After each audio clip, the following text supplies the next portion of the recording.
दुनिया वेदिका wisdom tales में आप सभी का हृदय पूर्वक स्वागत है। यदा यदा हि धर्मस्य ग्लानिर्भवति भारत अभ्युत्थानाम् अधर्मस्य तदात्मानं सृजाम्यहम्।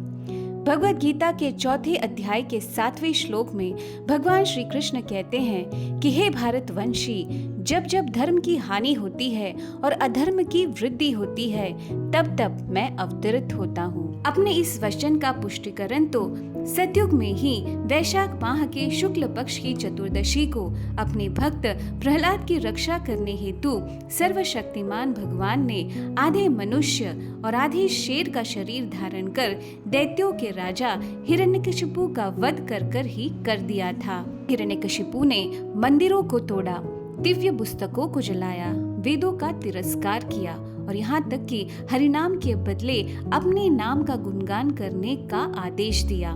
परम दयालु भगवान ने इन सारे अपराधों को सहा, पर जब हिरण्यकशिपु ने अपने ही पुत्र और भगवान के प्रिय भक्त प्रहलाद को हानि पहुंचाई तो अत्यंत क्रोधित होकर दहाड़ते हुए एक खंबे से अवतरित होकर निर्दयता पूर्वक अत्याचारी हिरण्यकशिपु की जीवन लीला समाप्त कर दी। क्रोध से उबल रहे नरसिंहदेव के शरीर से अग्नि की लपटें निकल रही थी।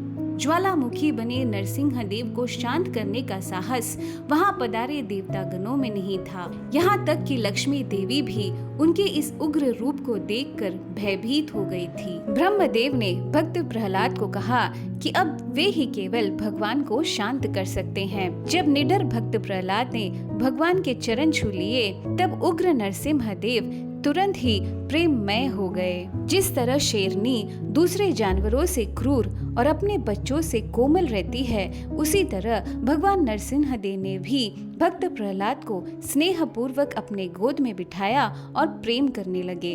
फिर लक्ष्मी देवी को भी उन्होंने अपने पास बिठाया, परंतु भगवान के भयानक मुखाकृति को देखकर सारे देवतागण डर कर कांप रहे थे। इस दशा को देखकर भगवान नरसिंहदेव ने कहा कि निश्चिंत रहो, मेरा क्रोध दैत्यों के लिए है, ना कि मेरे भक्तों के लिए। जिस तरह मेरा क्रोध जलते सूर्य की ज्वाला के समान दैत्यों का सर्वनाश करती है, उसी तरह मेरी कृपा की वर्षा मेरे परम भक्तों को चांद की किरणों के समान ठंडक पहुंचाती है।